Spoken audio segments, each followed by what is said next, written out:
Hi friends, welcome to my channel. എനിക്കൊരു മാതള നാരങ്ങ കിട്ടിയിട്ടുണ്ട്. ഇതിന് ചില സ്ഥലങ്ങളിലൊക്കെ കമ്പിളി നാരങ്ങ എന്നും പറയാറുണ്ട്. ഇതിങ്ങനെ തന്നെ ഇത് അല്ലി നാരങ്ങയുടെ ഒരു വണ്ണം വലിപ്പത്തിലാണ് ഉണ്ടാവുക. ഇതിൻ്റെ അല്ലി മാത്രമായിട്ട് കഴിക്കാനും നല്ല ടേസ്റ്റ് ആയിരിക്കും. ഇതിന് കൊണ്ട് അച്ചാറിടാനും പറ്റും.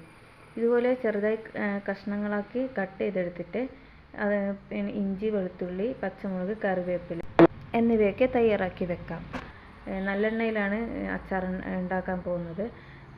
നല്ലെണ്ണയിലേക്ക് കുറച്ച് കടുകിട്ട് അതിലേക്ക് ഈ പറഞ്ഞ പച്ചമുളക്, ഇഞ്ചി, വെളുത്തുള്ളി, കറിവേപ്പിലൊക്കെ ഇട്ട് വഴറ്റിയെടുത്തിട്ട് ഇതിലേക്ക് മറ്റേ കഷ്ണങ്ങളാക്കി എടുത്ത മാതള നാരങ്ങ ഇതിലേക്ക് ആഡ് ചെയ്യാം.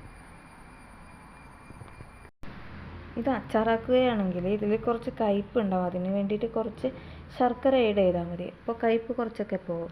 എന്നാലും ഇത് ശരീരത്തിന് ആരോഗ്യപരമായ കുറേ നല്ല കാര്യങ്ങൾ കിട്ടുന്നത് കൊണ്ട് കഴിവതും അച്ചാറിട്ടിട്ടോ അല്ലാതെയോ കഴിക്കാൻ ശ്രമിക്കുക. ഇനി അച്ചാർ പൊടി ആഡ് ചെയ്യാം. നന്നായി വഴറ്റിയതിന് ശേഷം അച്ചാർ പൊടി ആഡ് ചെയ്യാം. ആവശ്യത്തിനെടുത്താൽ മതി. നല്ലപോലെ മിക്സ് ചെയ്ത് യോജിപ്പിച്ചെടുക്കാം.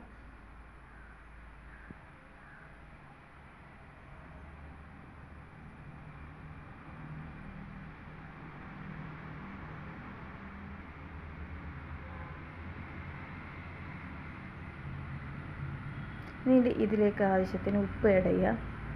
നല്ലപോലെ യോജിപ്പിച്ചെടുക്കാം. വിനാഗിരിയും കൂടി ചേർത്ത് നന്നായി ഇളക്കാം. ഈ സമയത്ത് ഇതിലേക്ക് പൊടിച്ച ശർക്കര ചേർത്ത കയ്പും ഇല്ലാതാവും.